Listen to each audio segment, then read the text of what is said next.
Bazelak. If you've got questions, welcome to start. Connor, what do you feel like are some positives you could extract from last week's game in Kentucky with your offense?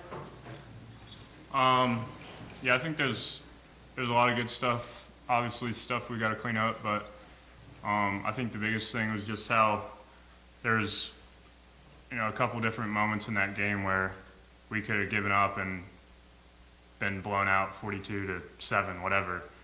But we decided we wanted to play and we wanted to fight through the adversity, and that's what we did, and we didn't quit. So I was proud of how we fought, and yeah.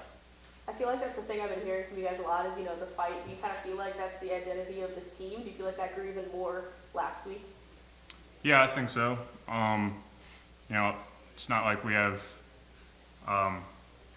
talent that's going to overtop the other SEC teams. So, that's got to be our separation is just our camaraderie and how we play and fight in games and our grit. Coach Draper mentioned that Kentucky made it hard to take some shots downfield, so you had to take some checkdowns and stuff like that. When you're doing that, how valuable is it to have a guy like Tyler who can take a short pass a long way anytime in a given play? Yeah, it's awesome. That's what Kentucky is not going to give up a deep pass. And we tried some deep shots, but a lot of them weren't there. And like you said, just having Tyler is awesome. He's going to catch the ball and make people miss and makes me look good. So the question everybody else at the program had all offseason was, can he do it every down? And yeah. I think he's played 87% of your snaps. Did he take that personally? Hearing some of that talk. Did he? Yeah. I think so. He's got a lot of confidence in himself, so I think he knew even last year he was capable of doing that. So I think in the off season he put on more weight and kind of really focused in on his role and how he's going to have to do that. So I think that was his biggest thing, was just getting his body right, and I'm sure he could talk more on that. How close do you feel like you guys are to connecting on more of those vertical shots? I mean, is it just a matter of getting one in the game and just keep it going? Yeah, I think the more you call and the more opportunities, the more we'll be able to hit. I think just like I say, Kentucky is a hard one to compare deep shots because they don't really let you keep everything in front. So I think this week and in the future we'll have a lot more opportunities, and I think we've got a good group to do so, and just got to work on it and make it work, execute in the game. Connor, every week you learn from every game, but what would you say you've learned so far this season in terms of your leadership both on and off the field?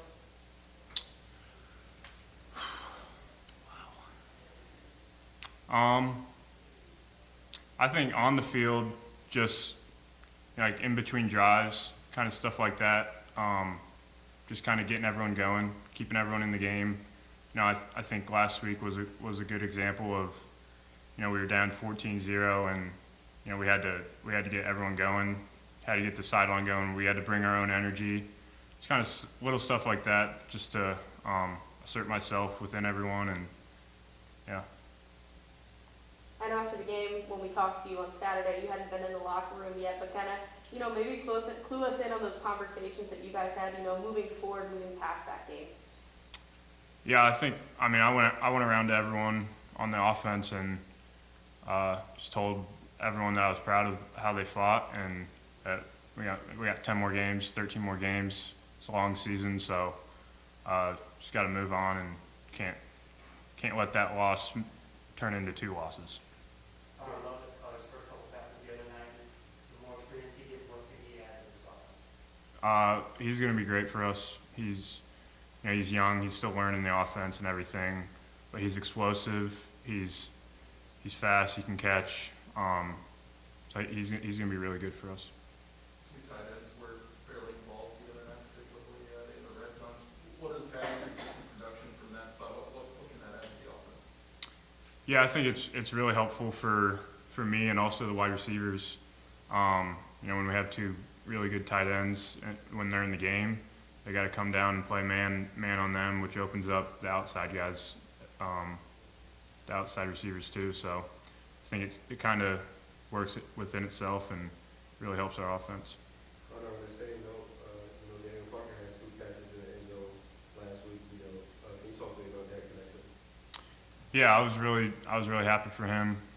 He works his butt off in the run game, and he really prides himself on on blocking and doing all that. So but he's also a really good receiver, and so for him to get the opportunity to do that is really good. And Nico was great. So yeah. Can you talk about the growth, maybe, through the first couple games that you've seen from younger guys like Mizzou Cooper? Yeah, I think they're, like you said, they're young and they're learning and growing. But I think the biggest thing is just in practice, they've been really focused and focused on learning the offense, learning the game plan that we have in place, and I think they'll have expanded roles as the season goes on. On that first touchdown of the game, originally that was going to be a play on the goal line. Yeah. Penalty back up. Do you feel better or more comfortable, just as comfortable when you back up a little bit? You're in shotgun and you can throw it? Yeah, I didn't really realize it till like after the game, but I mean we had a run called on the 1, and then moved us back. But I think it should be the same percentage from the 1 as 5, with a run or a pass. So, I'm confident. I know Coach Drink is too. So, yeah.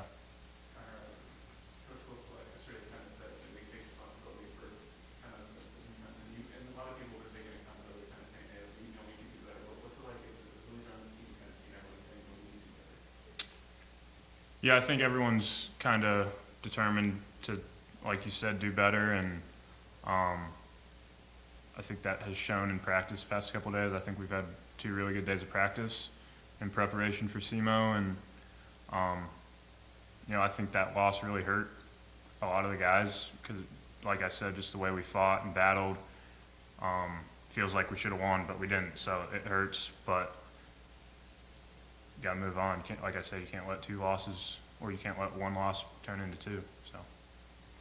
Anything else for Connor? When it comes to SEMO, I mean, they have everything being in the other lose. How do you prepare